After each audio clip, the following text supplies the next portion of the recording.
we are going to be talking about Instagram. Yep. I'm so not an Instagram person at all. So I have to say, I was looking at your feed just earlier and I like what you've been doing on it. Yeah. Cool. Yeah. I'm trying to make it more like personal stuff. And yep. Yeah, so I'm trying. But yeah, we are here to talk about all things Instagram with you because you are the pro and I just am like scared to ever even talk about it because I don't know what I'm doing on there, honestly. I feel like I don't. So first, everybody, this is Carla. I will just have you kind of introduce yourself first and talk about your business a little bit and like why you started it and all that good stuff. Okay, sure. Well, my name is Carla. Biesinger is my last name. Nobody can ever pronounce it. I need to get an American last name, so that's on my No. And I work with women in the food, health, and fitness industry who are starting their own online business, as well as aspiring influencers who want to grow their account and work with brands and get all the sponsored campaigns and that good stuff. I basically started my business 2 years ago after going through a breakup and kind of completely leaving my previous life. So I used to own a restaurant together with my ex-boyfriend in Buenos Aires, Argentina. And we kind of started the business because we had this idea to create this ultimate lifestyle and have this freedom and the ability to travel and, you know, to just kind of have this amazing, exciting life. And what happened was we were just working our ass off in Buenos Aires, didn't really make any money because we didn't have any idea how to run a business or a restaurant. And I was miserable. In the end, 5 years later, he decided to stay and do the business. I decided to leave. And so I was like, I don't know if I can go back to the corporate world now. And so I wanted to build a business that allowed me to do what I initially wanted, which was to travel and to work from anywhere and to not have any employees. Yeah. That was kind of a nightmare. Yeah. So I've read a little bit about, you know, that whole story on your Instagram, but I didn't realize it was 5 years that you did the restaurant. Wow. Yeah, it's crazy. And it's, you know, I don't really like to talk about it too much anymore, but it's the #1 restaurant in Buenos Aires now. It's a 7-figure business. So it like really is an amazing project that we kind of built. It just didn't really have a happy ending for me. So yeah. But it got you to where you are now. Exactly. So it's good. Okay, so I just realized too that I don't actually have this open, so I can't see any comments. So okay. Okay, we're pulled up now. So if you are watching, hi Jillian, I see Jillian. Always say hi when you hop on so we know that you're here, and ask us any questions as you go, or ask Carla because I don't know the answers. I don't know if I can see the comments. Should I go onto Facebook? You can't, if you want to, you can do that and watch the comments, or I can just read them to you. Okay. Whatever is easier. Okay. So far, Jillian just says hi. Hi, Jillian. So yeah, ask questions, and even if you're watching the replay, ask questions too, and we will answer them. I'll go back and answer. Cool. So the next thing I like to ask everybody is just kind of what is your definition of branding? Like, what does it mean for you and your business, and how has it affected you? Well, I think branding is so much more than just your logo and your colors, right? I think your voice, your message, like everything that when someone comes in touch with your brand, it's how you make them like what they feel, I think. Yeah, so definitely. I think my Instagram or any Instagram account is an extension of your brand as well. So if someone comes to your feed, they kind of see your brand just in those first 6 to 9 images. And so that's why it's really important to kind of have a curated feed as well, because it is an extension of your brand. Yeah, definitely. Cool. Okay. So that's kind of my branding part. I always have to ask everybody branding questions. Yeah. That's the thing. But okay, so Instagram then, like, so you've already touched on it. So our title of our thing here is how to like convert followers into paying clients. If it's okay with you though, I'd like to like jump back ahead of that a little bit and talk about like how to get followers in the first place, like how to get real followers and not just like robots or like the it's driving me nuts lately. I get like the follow unfollow thing. unfollow. Well, I'll get like 50 new followers and then the next day they're all gone. Like, Yeah, I know. We can totally talk about that. Okay. But I do want to say, and it's kind of, you know, the number of followers, it's such a difficult topic because yes, okay, you want to attract more followers because they're potential clients if they're your ideal followers. But we tend to get so hung up on the number of followers we have, or like the number of followers we grow by each day. And same with me. And I actually recently did a graph because I kind of wanted to show how the growth of my Instagram account. So when I first started a year, you know, or even a year ago, I was growing by 1,500 followers a month. Wow. And now it's kind of dropped down to maybe 500. But my income has like 5x'd. Wow. Okay. Last year. So it goes to show, like, just, yes, growing your account is important, but really just spending your time also on making sure you're turning those followers into clients. Yeah. And not just worrying about gaining followers and growing your engagement is also important. Yes. Okay. So that's why we did it. That's why we did it. Okay. Okay, cool. So do you just have like some top tips you want to give us, or like, do you want me to just like keep asking you questions? Up to you. I think generally there's three parts to your Instagram strategy. There's your visual strategy, there's your caption strategy, and then there's your growth strategy. That's kind of how I like to explain it anyways. Okay. So Instagram is a visual platform. So you have to create beautiful content that attracts your ideal followers. Right. You have to create a consistent feed and kind of this theme that is your look, right? People call it your own online magazine, whatever you want to call it. But you want to make sure that when people see your posts in their feed, they kind of recognize them as yours. But then the next thing is you need to say something meaningful and of value in your caption, right? Sometimes I think that's one of the biggest mistakes when people just post a photo and then put like 20 hashtags. It's like, okay, this like doesn't mean anything to me. It doesn't connect with me in any way. Yeah. And, you know, it depends on what your message is and how you want to use your Instagram account. But I really found that once I started to really use my posts as a way to open up to my audience, to, you know, show vulnerability, to really connect with them on a deeper level, the quality of the comments I'm getting and the connection I'm building with my followers is like a completely different level. Awesome. So like telling your personal stories, like I said at the beginning, like I've read about your Argentina experience. And so like, do you have any tips then of like what types of stories, or like, and like how much should be about your business and how much about you? I mean, that's a very personal decision, I think.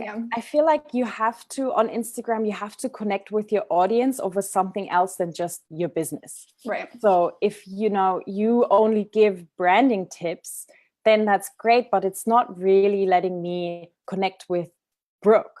And it's not really telling me, you know, who's Brooke, what's different about her. And like, you're not like, you're showing that you're an expert, but really the like growing the know, like, and trust factor, I think happens when you're just telling stories and sharing something about you. And I kind of, something I like to do is I just kind of see every post as a mini story. And not every post has to be, you know, this amazing, like inspiring novel or anything. Sometimes I do, like today I said, you know, a productive Sunday for me is when you get up and you make the decision between pancakes and waffles. So I do like to, but that's my brand. I like to keep things light and I like to keep it fun. But then when I do want to write something more inspiring or something that connects more, I do think about, okay, what's happening in my life right now, or what happened this past week? What did I learn from it, and how can I relate it back to my audience? Yeah. Awesome. Yeah. I love it. And so the growth part really only happens once you have those two things in place. So you can go out and I can tell you go and follow 1,000 people and maybe 500 will follow back. Like that is a strategy. But unless your feed is attractive and attracting your ideal followers, like visually, and unless you have something to say in your caption that connects with your audience, you can follow 1,000 people. And if that doesn't really speak to them, they're not going to follow you back. And even if they do, then maybe they do it because of the follow back. Yeah. But they're not, really connecting. They're not really going to care. Ideal client material. Okay. So like your Instagram is gorgeous because you have like all of your pretty pictures and then you have some food stuff too. And you used to do like all food pictures and now you have more of you and it's awesome. So how do you find good pictures that aren't of you? Like obviously you take pictures you get pictures of you, and that's a great question. And a lot of people I know struggle with creating the content, and it really doesn't have to be difficult. I started out just featuring other people's content, reposting other content that I saw on Instagram. So I kind of have my different categories.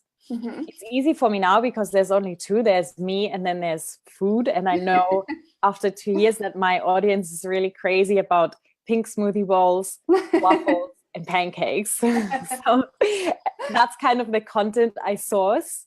And then I have the pictures of myself. So if you can kind of divide your content into different categories, then you can make it so much easier to say, okay, I'm doing like rows of 3. So you have like one about you, one maybe a quote, and then one something like else that connects with your audience. And so when you're planning your content, okay, I'm going to have to do 10 quotes, 10 photos of myself, and then 10 that I have to find. And so you can go through different hashtags and you can find content to feature. The only important things to know is when you feature someone else's content, generally I like to ask for their permission. I just think it's polite.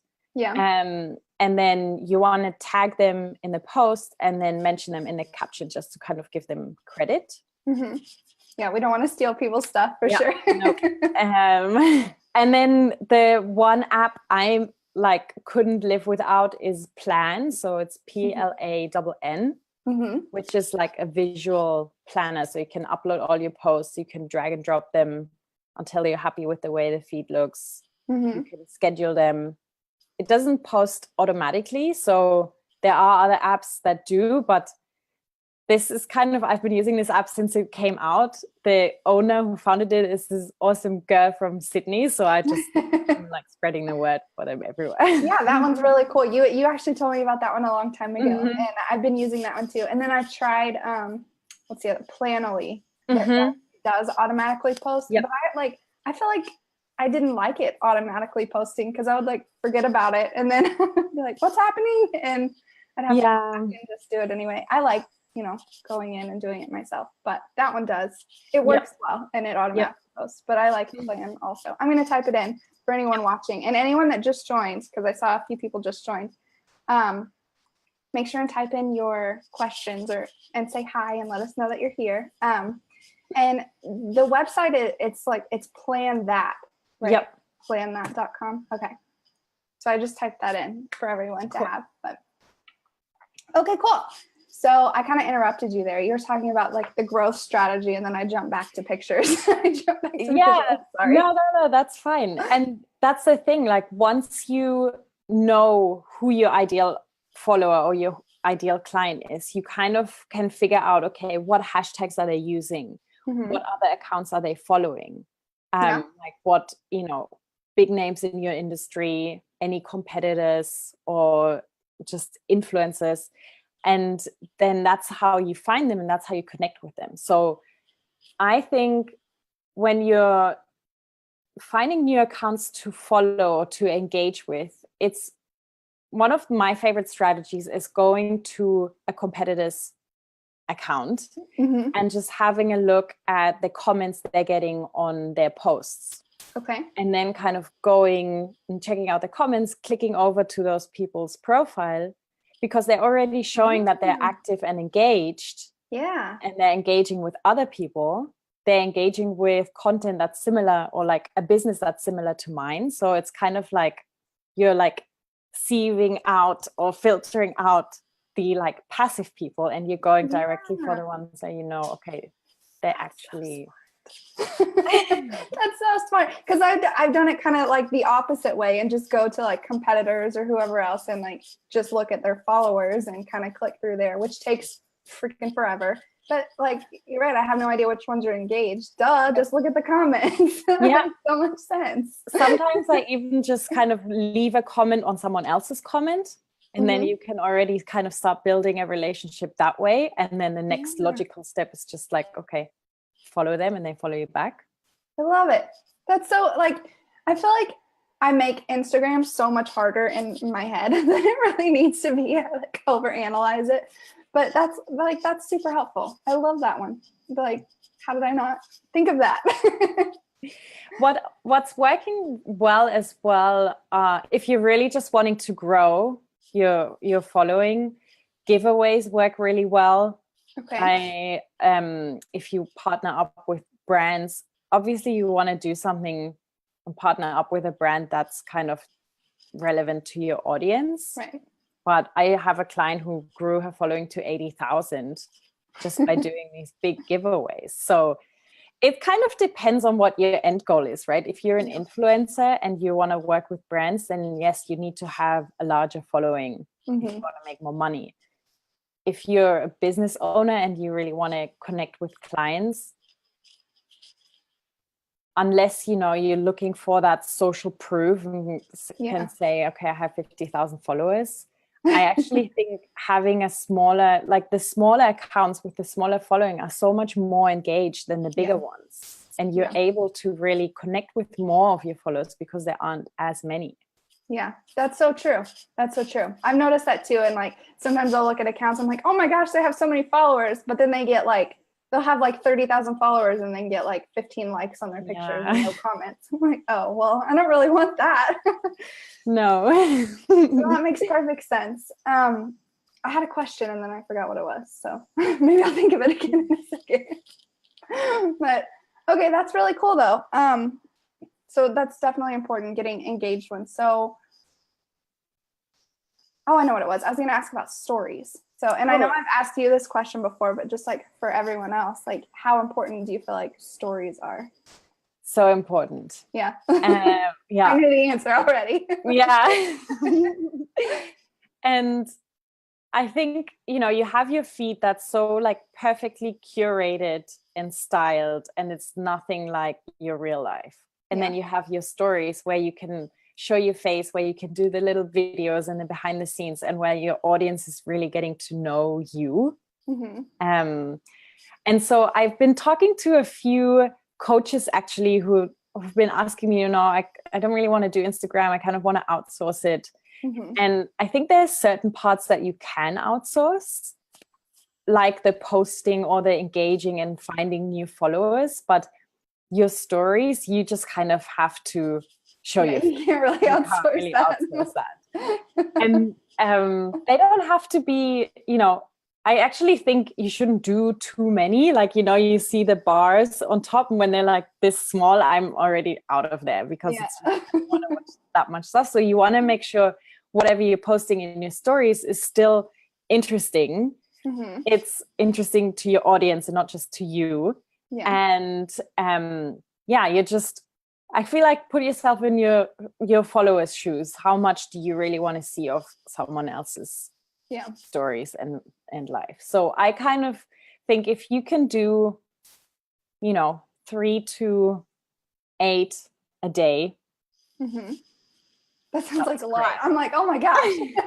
I just started playing with the stories that last week. So I'm like, what do I say on here? So I think you can show your dogs, you can I don't know. I feel like you show can your be, coffee, whatever you're having for breakfast. yeah, like you can be much more like informal, and it doesn't have to tie back as much, because then they disappear too, unless you just want them to stay. So but then the other thing, which is so cool, like you have so many awesome features in the stories. Like you can ask questions and you can have your audience just type in, well, either you can state something and they can ask you questions, or you can ask a question, they can send you answers. You can do the story polls, which is really cool. So I'm working on a new free Instagram course, and I came up with 2 titles, and I was like, oh my God, which one I choose? I have no idea. So I just asked my audience, which one do you prefer? And it was like 80% wanted the other one. You know? So it's super easy to kind of get feedback that way. You can do the slider poll. It's just you're training your audience to engage with you. You can, and it's super easy for them. Like they don't have to go write a comment or anything. It's much more easy to get them to just click a button. And then the more that they engage with you, the more they see your posts too, right? Even on stories. Is that true? Cool. Yeah, it's all part of the algorithm. So definitely, I think making use of those features is super important, especially when it comes to turning your followers into clients. You know?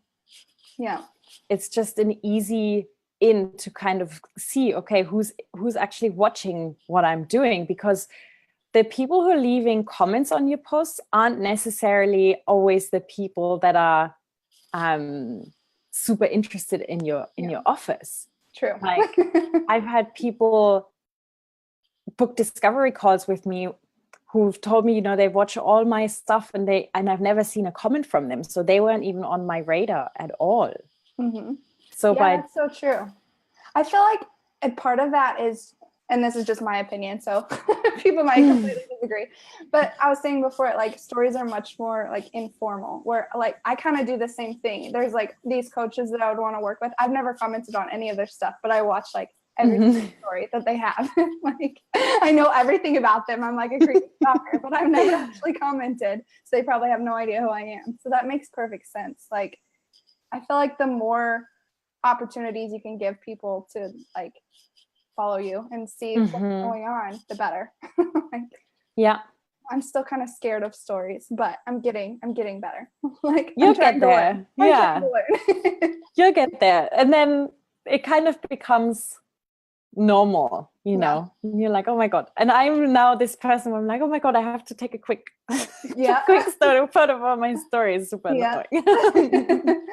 That's like you're right though. Like I'm making it more difficult than it needs to be. Like you get used to it, and I think it definitely gets easier like the more often that you do it. Just start with maybe, and it kind of becomes fun to see, okay, how to turn normal boring moments of your life into little Instagram worthy stories. And so you can just start doing that without really a huge strategy behind it. But then once you kind of have people watching your stories regularly, then you can kind of go into it in a more strategic way and say, okay, I'm going to ask a question. I'm going to get people to reply to a story. So it opens up a direct message. And then that's really where cool you do too. Like the inviting and asking if if you can help them, whatever. Just starting that personal conversation. I love it. That's awesome. So I feel like I wrote out actually this whole list of questions that I had, and I can't find it anywhere. So I'm just trying to remember them. And same for the people who have joined in too. Like put in your questions, please. Like take advantage of Carla, because like you're awesome. And your Instagram is so pretty. You need to follow her on Instagram too. But we do have a couple comments. Let me just read real quick. I think they're just like, hey, I'm excited to be here, but let me double check. I'm excited to see you learn how to use Instagram correctly. So one of the other questions that I always like struggle with is should like hashtags. How do you find good hashtags and like kind of, if you can just even like go a little bit basic, just in case anybody doesn't know, like what is the purpose of a hashtag and like how they work in general, and then kind of how to find good ones. Sure.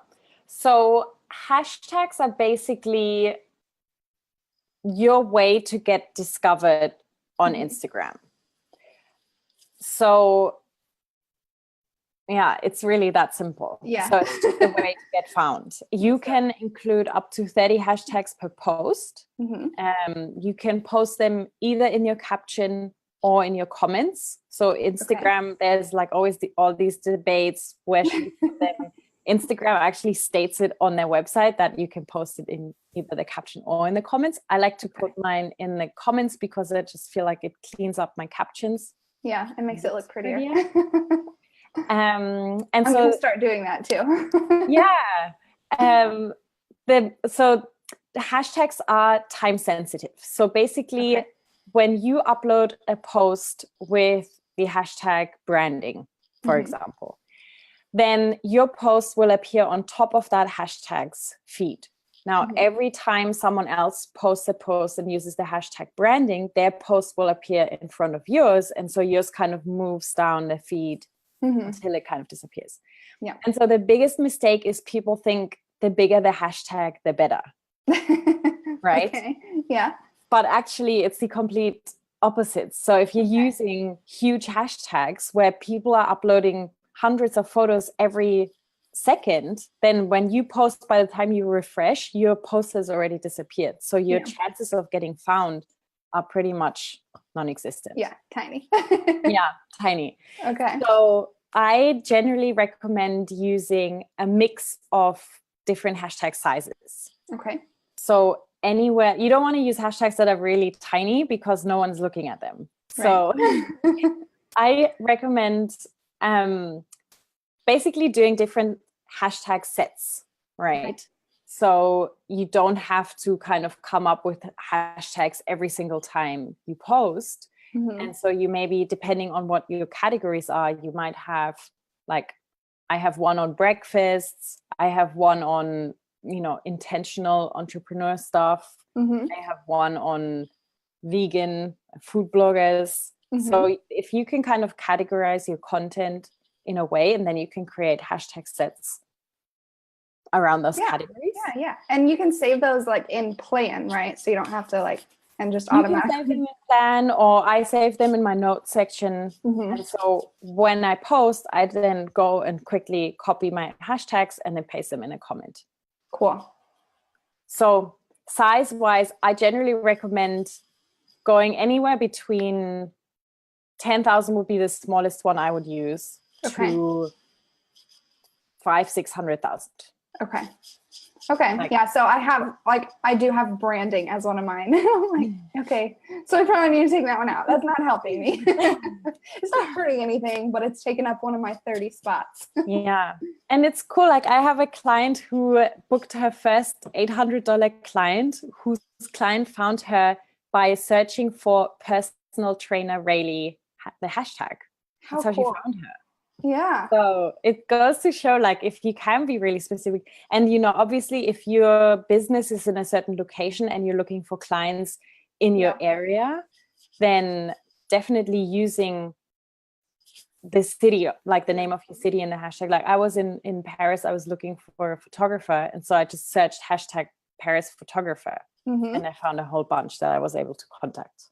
That's so good. And it's like, aside from Instagram strategy, like it's better than Google too, because like you can just see everything right there. Yep. That's funny. Okay, cool. So like, I know I've had a bunch of people asking me questions about hashtags and like how they work. I think we definitely have a lot of people in this group that are just brand new to Instagram. Okay. So I think that's super helpful. So what else? Sorry guys. I promise I had like a whole page of notes and I have no idea where it went. It's pretty awesome. So let's recap too, just for a second, for the people that have joined late. You said the number one was visual strategy, right? Yeah. And I'll just type them in. Yeah. So strategy. If I'm not a photographer, I don't have an Insta boyfriend, or anything like that. An instant boyfriend. I love that term. I wish I did. But, you know, I'm not a professional photographer. So if you suck at photography, then I would rather you use stock photography or feature other people's content, or learn how to edit your photos. If someone is taking photos of you, like you can get Lightroom presets and just very easily upgrade, like pimp your photos, nice. Basically. Yeah. But did you say pimp your photos? I love it. That's exactly what it is, though. You can there's an app I just did a tutorial on called Airbrush, where you can like get rid of all your wrinkles and all that kind of stuff. So definitely use those tools and make sure that what you're putting out there is visually appealing. So do you have certain stock photography websites that you like? Yeah, I actually like, it's called, I don't know how to pronounce it in English. It's called, it's spelled Haute. Okay. Honestly, I have no idea how to say that word either. Like, I speak Haute. It's called hautestock.co. Okay. Which is, I think, $100 for 3 months. Okay. And I don't use too many of her photos for my Instagram, but it's very, you know, for female entrepreneurs. It's like lots of cute branded, like flat lays and stuff like that. Pictures. Yeah. But I use her photos mainly for landing pages and stuff like that I design. Because you have all of your pretty professional pictures of you for your Instagram, so you don't really need stock ones anymore, it seems like, other than food. I mean, yeah, I feature the food ones, and I'm getting better at taking better photos, you know, when I go out for a coffee. So I'm kind of making an effort. And then really I just have people take photos of me, so they're not taken by professional photographers. Oh, yeah. Just like on your phone while you're just on my phone. Yeah. So I really have noticed, okay, you have to direct people and tell them, okay, just stand here and take this photo like this. And you like just sit down and then just press. Yeah. You got to set it all up. The button. And then I started using Lightroom, actually the app on the phone. And I have a free preset. I can buy a blogger. And I just use that to edit my photos. I can share her Instagram name in the comments later because I can't pronounce it either. Cool. Okay, that's awesome. Because I feel like a lot of the stock photography websites are like super boring. And like if you just look up, especially free stock photography websites, I'm sure there's a lot of good paid ones, but like a free one that I found that I really liked was Unsplash. Have you ever heard of that one? Oh, actually, I used to use them. Yeah. Yeah. I think that's like the best free one that I found. Okay. And I haven't really looked. I need to look into like a good paid stock photography. Because I like pexels.com as well. That one's free, yeah. Or there's one Kaboom Pics. Okay. I haven't heard of that one. I'll have to look that one up. Yeah. It's free as well. But I think honestly, rather than paying for stock photos, I would just feature other people's content because it's free. You're growing a community around your brand. You're supporting other Instagrammers by featuring their content. It's, you know, when you're featuring content, make sure you're taking content that's already doing well on Instagram. Right. Pick like the top performing posts, or pick something that you find on your explore page, because then if that's like viral content, you might as well reuse viral content and not something that's like not doing that well. Exactly. And okay, so other people probably know this, but I like blew my mind. Like I said, I don't really know that much about Instagram. So Carla actually told me that you can make collections, is what they're called. Like, and so that's what I did after you told me about that. Like anytime I'm scrolling through Instagram and I see something that I like, oh, I can repost that. I just save it to a collection called reposts. Yep. I'll put my headphones up. And then, just go back and get it later. And like, that was super helpful. I was like, how do people keep up with this stuff? And I know I used to take all the photos on my, like just screenshots. And so my camera roll is just full of Instagram screenshots. Yeah, I did that. And that's what I was doing. I was like, this is not efficient. So yeah, make a collection. And I kind of have different categories too. Just after talking to you, I have like a picture of me and then a quote and then something about being an introvert, because there's a lot of like introvert stuff on Instagram that I found. So I get really good engagement with that, but also like about my business too. So yeah. And actually having a collection is a great way to have potential clients in one place. So if you know, I definitely, there's this saying like likes are leads. So if you kind of are measuring the engagement on your posts and you're seeing, okay, this person is like constantly liking my stuff, she's always replying to polls or like always voting when I'm asking a question. So you can have a collection with these potential clients who are just people who are kind of on your radar because they're always engaging with your stuff. And then you can make sure to reach out to them or just engage with them, you know, to say thank you and to just kind of give back and then reach out to them. So that's definitely another way to just kind of have everything in one place. Yeah, have it in one place for sure. I will definitely going to do that because I have like, there's like certain people who just like everything and respond to everything. And perfect. I love that one. Jillian says she likes Pixabay and Pexels. Pixabay, yeah, I've used that one. There's one that I found, and I can't remember what it's called. I'll have to put it in there later. But it had all the like silly pictures. That was like, I think they called them whimsical. Okay. Just like little pigs with party hats and just like fun stuff like that. Because I know a lot of the stock photography doesn't have anything like that's not fun. Yeah, that's fun. So I'll have to look that one up because I booked it and I'll put it in. But it didn't have a ton of pictures, but they were really funny. So okay, cool. So that was visual strategy again. Is there anything else we need to add for visual strategy?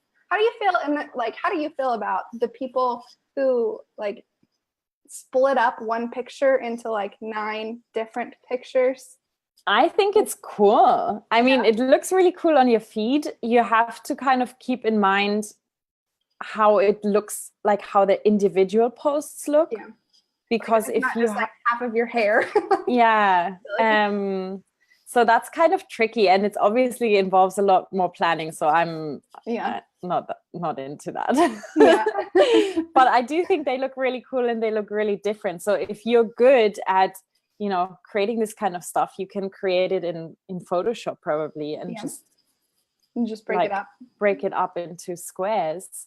Yeah. As long as each post would look good on its own and would still attract, you know, potential followers, I think it's a great strategy. I'm just not like it takes too much time. Creative and like talented enough to do that. It takes a ton of time. There's like, and that's what I've noticed is a lot of people that try to do it just don't do it right. And then it's just like your nose. I don't want to see your nose in my Instagram feed.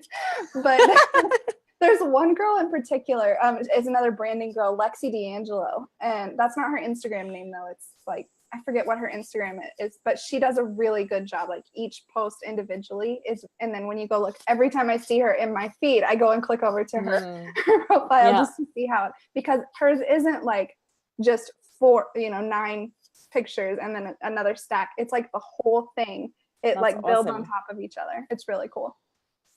Community over competition, right? Talking about another branding girls. But no, it's really cool. Okay, cool. Okay, so then what was number 2? So number 2 was your caption strategy.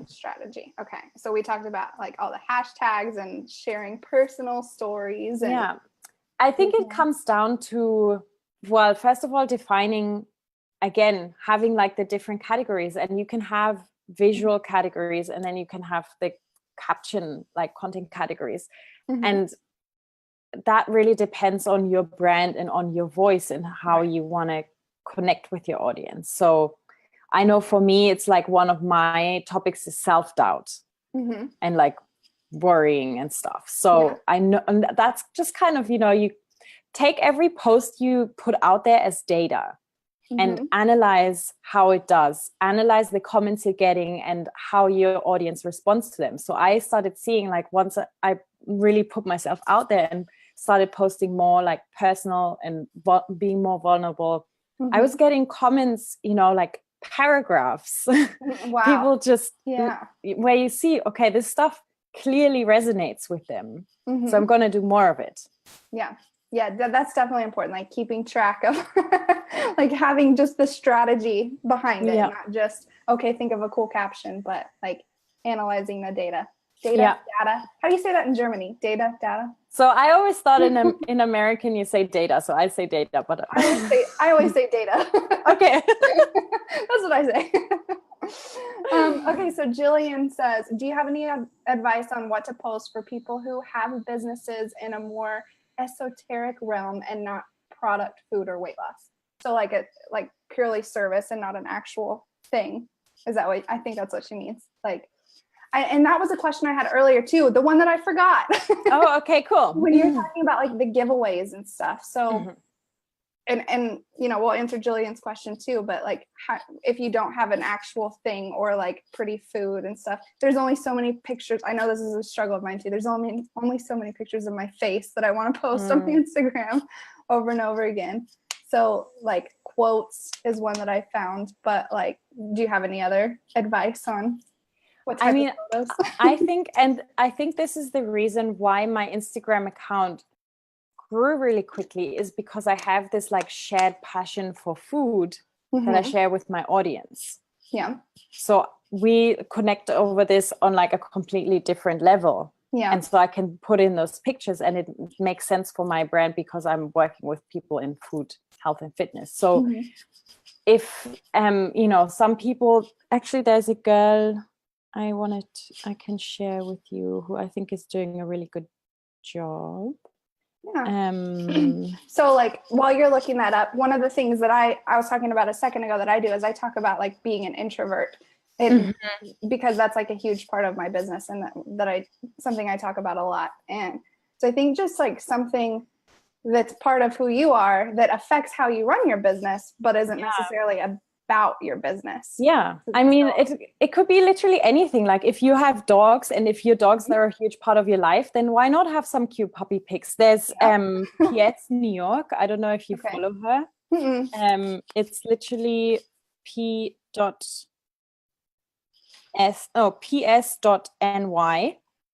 Okay. I will look that one up. She's amazing. Like you need to follow her, and it's just her two categories are her dog and then food/plants. So and those, like, when objectively outside, those things don't really go together, but you can make anything go together if that's the cool thing. I mean, if you live on the beach, and you like going to the beach every day, then share photos of the beach. If you travel a lot, share photos of the places you're going. I think doing that will also attract your ideal follower or your ideal client, because they also connect with those things, and they don't just want to see, for me as well. Like I could just do Instagram quotes every single day. But they don't really get to know you. I feel like, you have your website and you're like, for me, it's my Facebook group where I do like trainings about business things. But I feel like social media, like especially Instagram, is more like pulling back branding, of course, because that's my thing. Like people want to do business with other people, not businesses. Like just personal connections, I feel like is super important. Yeah. And then kind of tie it back to your business sometimes. Yeah. And you can have a different visual, like your visual strategy doesn't have to be completely, like I post a picture of a smoothie bowl, for example, and then I can still talk about how I had, something that happened in my life that wasn't related to a smoothie bowl. Like you can have a different image that doesn't. Yeah. Okay. So I don't know if that was helpful for Julian, or if she wants more. Julian, let us know. Hopefully that answered your question. If not, let us know. Cool. Okay. So that, I think that's a really good point, because I struggle with that a lot too. I'm like, okay, well, what I want to say has nothing to do with this picture of this dog. So, but it doesn't always have to. Like, again, that's me overanalyzing. Yeah. It's kind of difficult because, okay, you want to have your theme, and so you have to stay consistent with your visual strategy. But then, yeah, just because you're posting a picture of your dog, maybe your caption isn't going to be about your dog. But yeah. Well, and I think that's really important on Instagram, because, like, to remember first and foremost, it's a visual platform. Like, for me, when I'm looking at other people's Instagram feeds and I'll click over to their feed, you can't see any of the captions. So it has to be a really good picture to get me to click on it and then look at it. So like at first when I was doing this, I was like, okay, well, here's what I want to say, and I need to find a picture that matches it. And if it's a crappy picture, that's not going to help me at all. No one's going to ever see that caption later. So yeah, pretty pictures. I do think, and it took me almost 2 years to really consistently post pictures of myself, just because I don't like being in front of the camera. Yeah, but I do think if you're selling a service or a product as well, like showing yourself in your feed and really letting your audience get to know you, and also have them recognize your face and who you are is super important. So I know it's not easy, but I definitely encourage all of my clients to just at least show up once in their first 9 images. Yeah. Okay. Once in the first 9. Okay. I try to do like every 4 is a picture of me. So I fit in there. Yeah. Yeah. Well done. Cool.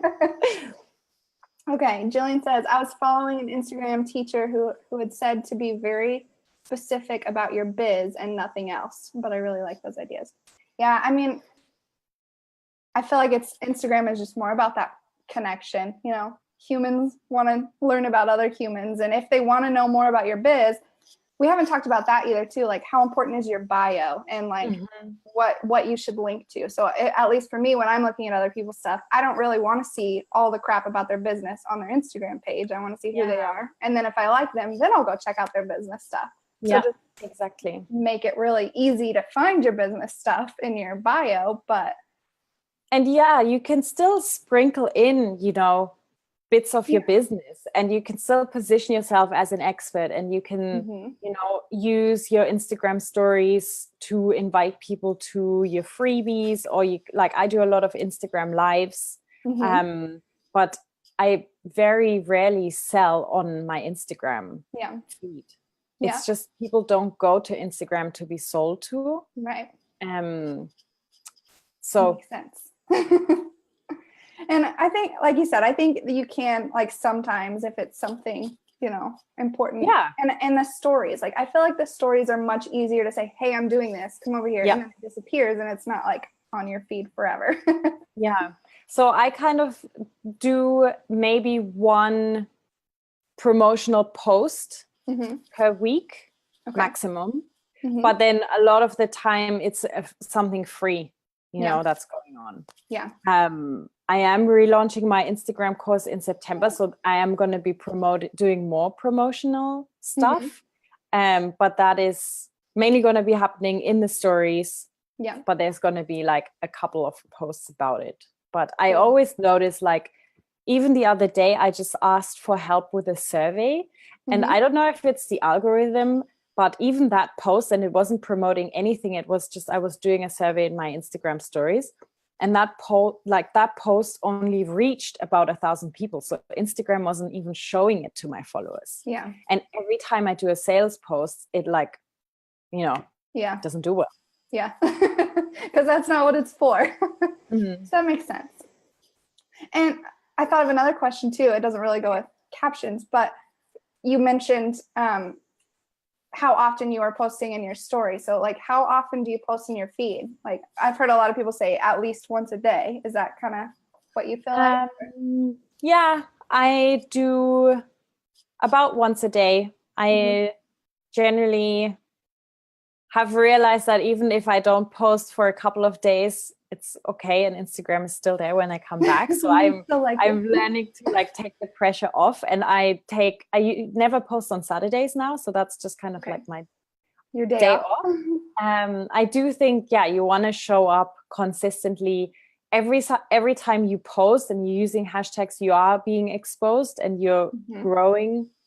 Yeah. So yeah, you do want to show up regularly, but if you're struggling with that, you know, if you can commit to posting every other day, and then on the days that you're not posting, maybe go and spend extra time just engaging with new accounts and kind of doing the growth strategies, then that can work too.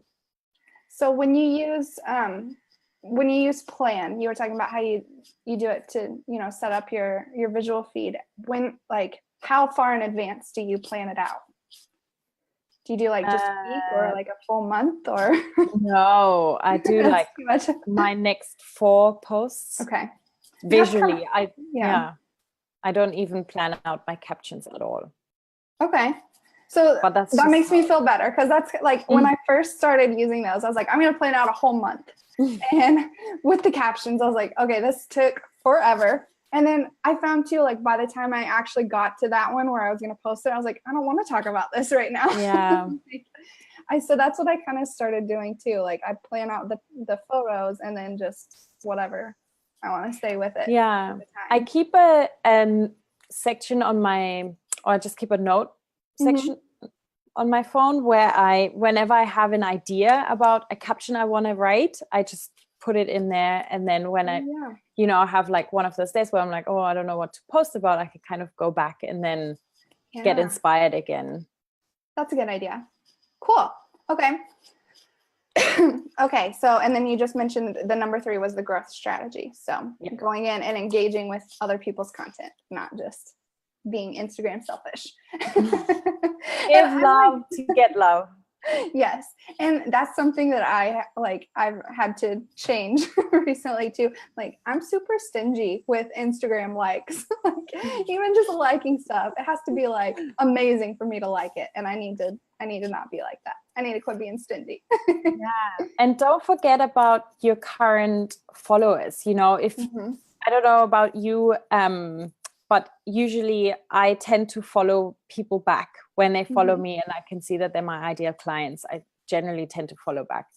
And so I spend about 15 minutes a day just going through my home feed and just leaving likes and comments, because they're people who are already following me. They're already interested in what I'm doing. So I feel like a lot of the time we kind of forget about our existing followers because we just want new ones. Yeah. So I found that doing that has made a huge like difference in my engagement. I'm getting many more comments than I was before, just from existing followers that I kind of had abandoned. Abandoned. Yeah, I definitely need to do that too, because I need to be much better about that. I don't always just follow everyone back, because I get, like I said, lately I've been getting a lot of like the follow, unfollow stuff all the time. And like, I'm like, I don't know if they really like me or if they're just following me and they're going to unfollow me tomorrow. Yeah, it's annoying.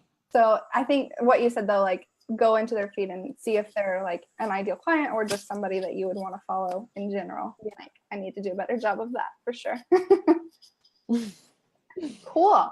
So that was the growth strategy. So that was your 3 things. So, oh dang, it's already almost 8 too, or 9 in 9. Wow. We talked about a lot.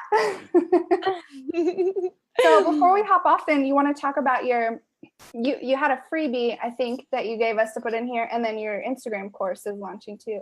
I think your freebie was your free course, and then I have a free course, which is 5 essential strategies you need to have in place if you want to succeed on Instagram and grow your following, grow your engagement. I'm going to be doing a live 5-day course in September, which is called From Popular to Profitable. Cool. Which I love that all name. About it was actually the winning name. Oh, is that the one you did the poll for? I love it. So I'm super happy. So that's actually going to be 5 days with super actionable tips and strategies to really how to turn your followers into dollars, whether it's brands you want to work with or clients you want to work with. Okay. So not so much focusing on just the following, but really on like the bottom line. Yeah. So that's happening in September. And is that on your Instagram or in your group, or? It's gonna be I'm gonna be sending out an email every day. Okay. I haven't actually announced it yet officially, so you're probably the first one I'm telling. I'm talking to. It's gonna be in my group, and I'm gonna go live on Instagram Live as well. Okay. So I can share it when it's like ready. Yeah, definitely. And then I'll be relaunching my course after that, and it's going to be more of a live element, because I feel like so often, you know, with the Instagram courses as well, you like get all these strategies and then you're kind of left alone. So I really want to do more of a live element and have people, like, give people the chance to really implement and be able to ask questions and bring in different guest experts, which you're actually going to be one of them. And we're going to do a bio makeover live session with Brooke. It's going to be awesome. Yeah. So I'm really excited for your new course too. And it's a relaunch of one that you already have. So it's like new and improved type. Yeah. thing. Because Instagram is always changing. So I've been just creating a whole bunch of new content, a whole new model on like Instagram stories, IGTV, Instagram Live, all of that stuff. Yeah. And that's stuff we didn't even talk about on here, like IGTV and Instagram Live. So that just means everybody needs to go join your challenge and then your course, and it'll be awesome. Cool. All right. Well, if anybody has any last minute questions, now is the time before we hop off. And thank you so much for coming in, Carla. I know Instagram is like terrifying for a lot of people, myself included. So it makes it. It doesn't have to be. And it's really amazing if you just go into it with like the idea of, okay, I'm going to build relationships and I'm going to make connections. And it's crazy what can come from a comment, you know, or like a follow. It's absolutely like this is how I make friends these days. It's maybe kind of sad, but it's like you can connect with someone and you can build a relationship out of nothing. And I think that's really cool. It is really cool. And that's the point of social media, right? Like just building those relationships. And you can sell stuff too, but it's about that connection, and that's awesome. Yay. Well, thank you so much, Carla. Thank you. Yay. As soon as you have that link, we'll put it in here for your challenge. Thank you. All right. So everyone, enjoy your Sunday evening, and we will hop off of here and talk soon. Bye.